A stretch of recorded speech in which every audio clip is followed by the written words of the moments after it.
అందరికీ నమస్తే అండి. వైఎస్ఆర్సీపీ పార్టీలో లేబర్ వేధవలు ఎక్కువ. ఒకవేళ ఆడు లేబర్ వేధవ కాకపోయినా సరే ఆ పార్టీలో జాయిన్ అయిన తర్వాత ఖచ్చితంగా చిల్లర వేధవలాగా మాట్లాడాల్సిందే. అది ఆ పార్టీ యొక్క సిద్ధాంతం అన్నమాట.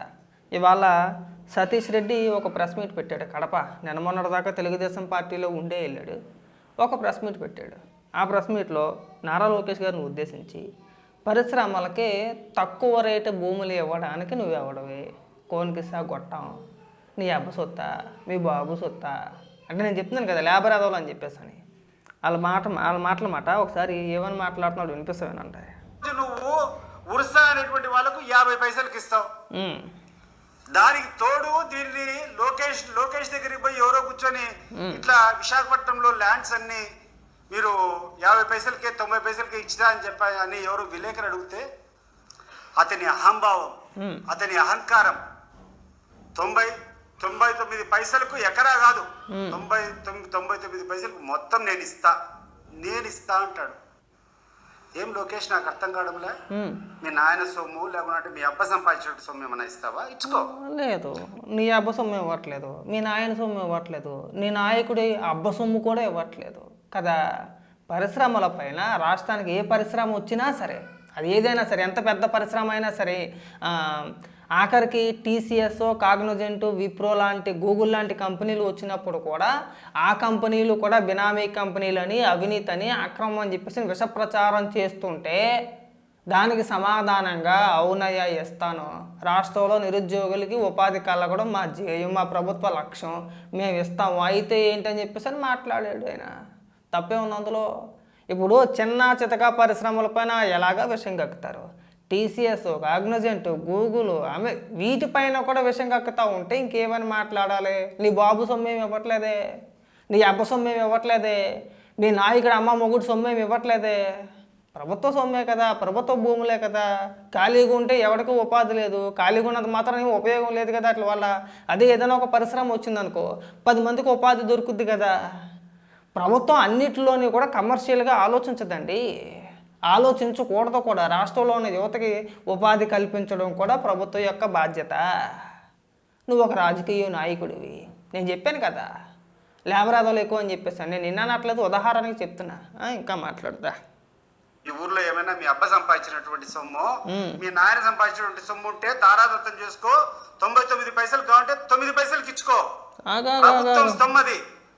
అదే ప్రభుత్వ సొమ్ము దాదాపు 42 ఎకరాలు, 46 ఎకరాలు వైఎస్ఆర్సీపీ పార్టీ కేంద్ర కార్యాలయం కాదు, వైఎస్ఆర్సీపీ పార్టీ ఆఫీసులు నిర్మించుకోవడానికి మొత్తం రాష్ట్రంలో ఉన్న అన్ని జిల్లాల్లోనూ కూడా దాదాపు 46 ఎకరాలు, 42 ఎకరాలు కేటాయించేసుకున్నాడు. నీ అబ్బ సొత్తా, నీ బాబు సొత్తా, లేదంటే మీ నాయకుడి యొక్క బాబు సొత్తు ఏమన్నా కేటాయించుకున్నారా? ఎవడ సొత్తు కేటాయించారు అంటే మేము మాట్లాడలేమా? సతీష్ రెడ్డి నీకైనా నోరు ఉంది, ఇంకెవరికి నోరు లేదా? నిన్న మొన్నటి దాకా మా మోచేతి నీళ్ళు తాగిన ఎదవలే కదా మీరంతా కూడా. అంటే మాట్లాడకూడదేమో, ఉదాహరణకి చెప్తున్నా. నిన్న మొన్నటి దాకా తెలుగుదేశం పార్టీలో సచ్చి, తెలుగుదేశం పార్టీలో ఉండి, అసలు నువ్వు ఒకడివి తెలుగుదేశం పార్టీలో ఉన్నావని చెప్పేసి అని నువ్వు వైఎస్ఆర్సీపీ పార్టీలోకి వెళ్ళి తిరిగి చంద్రబాబు నాయుడు గారిని, నారా లోకేష్ గారిని విమర్శించేంత వరకు మాకు కూడా తెలియదు. ప్రామిస్ ఇది. సతీష్ రెడ్డి అనే వ్యక్తి తెలుగుదేశం నాయకుడు అని చెప్పేసి అని నువ్వు వైఎస్ఆర్సీపీ పార్టీలో చేరేంత వరకు మాకు తెలీదు. నువ్వు సచిన్ పిల్లివి కదా. ఏ రోజైనా సరే ఇంత అగ్రెసివ్గా, ఇంత పౌరుషంగా జగన్మోహన్ రెడ్డి గురించి కానీ, తెలుగుదేశం పార్టీలో ఉన్నప్పుడు జగన్మోహన్ రెడ్డి గురించి కానీ, వైఎస్ఆర్సీపీ పార్టీ నాయకుల గురించి కానీ నువ్వు మాట్లాడగలిగావా? నీకు సుస్సాయే, మనం మాట్లాడలేము. ఇవాళ నారా లోకేష్ గారు తేర కనబడ్డాడు కాబట్టి, నిన్న మొదటిదాకా మా పార్టీ ఆఫీసులో ఉన్నావు, మా పార్టీలో ఉన్నావు కాబట్టి నీకు నోరు లేచిపోతుంది. గట్టిగా మాట్లాడితే మేము కూడా మాట్లాడగలుగుతాం. నీ అబ్బ సొమ్ము ఇవ్వట్లేదు, నీ బాబు సొమ్ము ఇవ్వట్లేదు, నీ నాయకుడు అమ్మ మొగుడు సొమ్ము ఇవ్వట్లేదు. ప్రభుత్వ భూమి ఖాళీగా ఉండే కంటే ఏదో ఒక పరిశ్రమకి ఇస్తే రాష్ట్రంలో ఉన్న యువతకి కాస్తో కోస్తో ఉపాధి దొరుకుద్ది. పక్క రాష్ట్రాలకు తరలిపోకుండా ఉంటారు. పక్క రాష్ట్రాల్లో నానా ఇబ్బందులు పడుతున్నారు. అగ్రెసివ్గా మాట్లాడాలి, బూతులే మాట్లాడాలి అంటే నీకంటే ఎక్కువ మాట్లాడుతున్నావు. అది బాగా గుర్తుపెట్టుకోండి. నువ్వు ఎవరు నేను ఇస్తా అని చెప్పేటువంటి అధికారం నీకు ఎవడిచ్చాను? నీకు నువ్వు ఎవడయ్యా కౌన్కిస్కా గొట్టం ఈ యొక్క ఆంధ్ర రాష్ట్రానికి? Your after all minister. నువ్వు ఏమైనా మాట్లాడితే మంత్రులే ఆఫ్టర్ ఆల్ అయితే మనం నువ్వెంత ఒకలో ఎగ్గడివి కదా. ఇప్పుడు మంత్రిని పట్టుకొని మంత్రిని ముఖ్యమంత్రిని మీరు ఆఫ్టర్ ఆల్ అంటుంటే మీరు ఓకలో ఏకలాంటోళ్ళు. అసలు ఎవడు నువ్వు? దేనికి సంబంధించినోడివి? నీకేం రైట్స్ ఉన్నాయి కదా. పక్కా వైఎస్ఆర్సీపీ పార్టీ నాయకుడు అంటే కానే కాదు. పక్కా వైఎస్ఆర్సీపీ పార్టీ నాయకుడివా కాదు. నిన్న మొన్నటిదాకా మా పార్టీలో సచ్చినోడివే. ఇవాళ నువ్వేదో వైఎస్ఆర్సీపీ పార్టీలో చేరినంత మాత్రాన మనం ఎట్టబడితే అట్ట మాట్లాడుతుంటే కుదరదుగా. అవునా? అది చంద్రబాబు నాయుడు గారు లేదంటే నారా లోకేష్ గారు మంచితనాన్ని నువ్వు లోకుగా తీసుకొని వీళ్ళు మనం ఎన్ని మాట్లాడినా సరే వీళ్ళు మనల్ని సీరియస్గా తీసుకోవాలే అని చెప్పేసి నీకు నోటుకు వచ్చినట్టు మాట్లాడుతున్నావు. కానీ ఇంత అగ్రెసివ్గా నీ బతికెట్టుకుని ఎప్పుడైనా సరే జగన్మోహన్ రెడ్డిని కానీ వైఎస్ఆర్సీపీ పార్టీ నాయకుల్ని కానీ విమర్శించావా? మరి ఎందుకు ఈ చెక్క బతుకు? నన్ను అడిగితే నీలాంటో నీ రాజకీయ చెక్క అంటారు. అర్థమైందా? రాజకీయ చెక్క గుర్తుపెట్టుకో బాగా.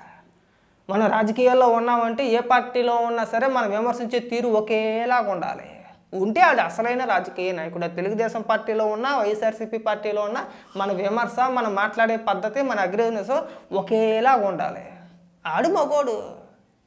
తెలుగుదేశం పార్టీలో ఉంటేనేమో వైఎస్ఆర్సీపీ పార్టీ నాయకులు విమర్శించాలంటే పోసేసుకుంటాడు. దొంగలాగా పారిపోతావు అక్కడికి ఇక్కడికి. ఇవాళ నువ్వు కూడా పెద్ద మొగుడు అయిపోయావు. మినిస్టర్నే పట్టుకొని ఆఫ్టర్ ఆల్ అంటుంటే మరి మీరంతా ఈ ఊకల ఏకలాంటి వాళ్ళు మీరంతా కూడా ఇంటికి వాసు విలువ చేసి మీ బతుకులు గట్టిగా మాట్లాడితే నువ్వెవడు అడగటానికి అసలు నీకేం రైట్స్ ఉన్నాయి అని మేము మాట్లాడితే చాలా చండాలంగా ఉంటుంది. పద్ధతి, మర్యాద, గౌరవం ఇచ్చిపుచ్చుకోవాలి. లేదు మేము ఇలాగే మాట్లాడుతున్నామంటే నోరు నీకే కాదు మాలాంటి వాళ్ళకి కూడా ఉంది. మేము అంతకంటే ఎక్కువ మాట్లాడితే చచ్చిపోతారు. గుర్తుపెట్టుకోవాలి బాగా. మీరు అంత పెద్ద పోటుగాళ్ళవేం కాదు, నువ్వు అంత పెద్ద మొగోడువేమీ కాదు. నీ చెక్కతనం నీ మగాడతనం మా అందరికీ తెలిసిందే. పులివెందులు అడిగినా కడపలో అడిగినా ఎవడడిగినా చెప్తాడు నీ చరిత్ర. మనం ఎంత చూపు కూడా ఒకరు ఉద్దేశించి మాట్లాడాలంటే ఎగేసుకొని వచ్చేయడం కాదు.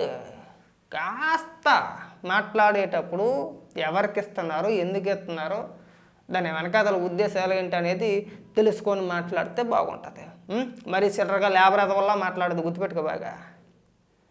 ప్రభుత్వ వినాదము నేను ఈ ప్రభుత్వం పాలసీ మా ప్రభుత్వం ఇచ్చిందని చెప్పుకో. అంతేగాని నీకు ఎవడిచ్చినటువంటి అహంకారము నేను ఇస్తా అని చెప్పేటువంటి అహంకారం ఏంది? ఏమనుకుంటున్నావు నీ గురించి నాకు అర్థం కావడంలా. నువ్వెవడవండి ఏకలో ఒక్కడివి? అసలు నీకేం సంబంధం నాకు అర్థం కావట్లా. నీకెందుకు సమాధానం చెప్పాలి? గెలిచినోడు అసెంబ్లీలో కూర్చొని మాట్లాడతాడండి. నువ్వు గెలవలేదు, నీ ఎమ్మెల్యే కాదు, ఎమ్మెల్సీ కాదు, ఏదో ఆగలో ఒక్కడు ఒక అధికార ప్రతినిధి అంతే. అంతకు మించి బొచ్చు నీ దగ్గర అంత సినిమా ఏమీ లేదు కదా. మాజీ ముఖ్యమంత్రి గెలిచినోడు అంటే లాస్ట్ టైం ముఖ్యమంత్రిగా చేసినోడు, ఇప్పుడు ఎమ్మెల్యేగా గెలిచినోడు. 11 మంది గెలిచారు కదా. మరి వీళ్ళు ఎందుకు వెళ్ళట్లేదు అసెంబ్లీకి? వీళ్ళు వెళ్తే సమాధానం చెప్తారండి. వీళ్ళేమో అందరూ అప్పబాయగాళ్ళే చెక్కగాళ్ళు. అధికారంలో ఉంటే పెద్ద పులుల్లాగా మాట్లాడతారు, అధికారంలో లేకపోతే చెక్కగాళ్ళు. కనీసం అసెంబ్లీకి కూడా వెళ్ళలేరాయే. నీళ్ళంటే లఫుడ్గాళ్ళు అందరూ వచ్చి ఇక్కడ ఏది పడితే మాట్లాడతాట కదా. మరి నీలాంటి వాళ్ళు లఫుడ్గాళ్ళు అనాలో వద్దా? లఫుట్ మాటలు మాట్లాడు మాకు. పరిశ్రమలపైన ఏడ్చే ఎదవలు ఎవరన్నా ఉన్నారంటే రాష్ట్రంలో వైఎస్ఆర్సీపీ పార్టీ నాయకులే. మీ అంత దిక్మాల లోఫర్ ఎదవలు ఇంకెవడో ఉండడేమో నాకు తెలిసి. మరీ చెత్తనా కొడుకుల్లా తయారయ్యారు. కనీసం 10 మందికి ఉపాధి దొరుకుద్దని ఇంగిత జ్ఞానం లేదు. మనమేమి తెలంగాణలాగో లేదంటే కర్ణాటకలాగో డెవలప్మెంట్ అయిపోయిన అంటే అభివృద్ధి చెందిన రాష్ట్రం కాదు మనది. ఒక శనిగాడు 5 ఏళ్ళు పరిపాలించాడు. 2019 నుంచి 2024 వరకు దిక్కుమాల ఎదవ. ఆ ఎదవ చేసిన విధ్వంసానికి ఇవాళ రాష్ట్రానికి ఏదైనా ఒక పరిశ్రమ రావాలంటే ముందు వెనక ఆలోచించే పరిస్థితి. వాళ్ళు చెప్పిన విధంగా వాళ్ళ రూల్స్ ఏవైతే ఉన్నాయో, వాళ్ళు చెప్పిన కండిషన్స్ ఏవైతే ఉన్నాయో అవన్నీ కూడా సచ్చినట్టు రాష్ట్ర ప్రభుత్వం పాటించాల్సిన పరిస్థితికి తీసుకొచ్చిన ఎదవెవడో సిగ్గనిపించట్లా. అంటే ప్రభుత్వం ఒక పాలసీ తీసుకొని ఒక నిర్ణయం తీసుకొని మీకు రాయితీలు మేము కల్పిస్తాం, మా రాష్ట్రంలో పెట్టుబడులు పెట్టండి, మా రాష్ట్ర యువతకు ఉపాధి కల్పించండి అంటే ఇక్కడికి వచ్చి మీ అమ్మ సొత్తా ఎవడో నువ్వు కోన్కిస్తా కొట్టకాడం అని చెప్పేసి అని నీకు నోటుకు వచ్చింది మాట్లాడతా మేము మాట్లాడలేమండి అని అంత పెద్ద మొగోడు బా. నీ సంగతే ఎవరికి తెలియనోడికి చెప్పు. నువ్వు ఇక్కడ అప్పాబాయ గోళ్ళు చెప్పమాక. నువ్వు దీనికి మాత్రం పనిచేస్తావు, దేనికి పని చేయవు. మంత్రినే కోనికిస్తా కొట్టామంటే మరి నువ్వెవడవే అని అడుగుతున్నా. నీకేం సంబంధం అంటే నీలాంటి అప్పబాయ వాళ్ళందరికీ వచ్చి సమాధానాలు చెప్తారండి. మీ అన్నీ అప్పబాయ మాటలు కదా. మాట్లాడేటప్పుడు నోరు జాగ్రత్త. విమర్శించే పద్ధతి ఉంటుంది. ఆ పద్ధతి అనుసారంగా అంటే ఆ పద్ధతిని అనుసరించి మనం ఎన్ని మాట్లాడినా ఏది మాట్లాడినా అటువైపు నుంచి సమాధానం ఖచ్చితంగా వచ్చింది. లేదు నీ అబ్బా నీ అయ్యా మీ బాబు అని మాట్లాడితే నీ అమ్మ మొగుడు, లేదంటే ఆడమ్మ మొగుడు, లేదంటే నీ నాయకుడు అమ్మ మొగుడు అని కూడా మాట్లాడతాం. అంటే ఊరుకుని కొలిది రెచ్చిపోతున్నారండి. నేను చెప్పాను కదా లేబర్ యాదవులు అని చెప్పేసి అని. విధి విధానాల గురించి తెలియని యాదవులందరూ వైఎస్ఆర్సీపీ పార్టీలోనే ఉంటారు. ఎక్కడైనా సరే కాస్త నోడుదలు తగ్గించుకుంటే బాగుంటుంది అబ్బాయి. లేదంటే కూడా మేము కూడా నీకంటే ఎక్కువగా మాట్లాడగలుగుతాం అనే దానికే ఇప్పుడు దాకా నేను మాట్లాడిందంట కూడా. లేదంటే నీ మీద నాకేం వ్యక్తిగతంగా కక్ష లేదు, నేను అనాల్సిన అవసరం నాకు లేదు. ఎక్కడైనా సరే కాస్త మూసుకొని పాలసీలు ప్రకంగా నీకు ఏమైనా సరే అందులో ఎక్కడైనా సరే అవినీతి జరుగుతున్నట్టు నీకు అనిపిస్తే విమర్శించే విధానం ఉంటుంది. దాన్ని బట్టి మనం మాట్లాడితే బాగుంటుంది. అబ్బా అయ్యా అమ్మ ఆలి అని చెప్పేసి మాట్లాడితే నీకంటే 10 మాటలు ఎక్కువ మాట్లాడతాం, తర్వాత బాధపడద్దు. గుర్తుపెట్టుకో.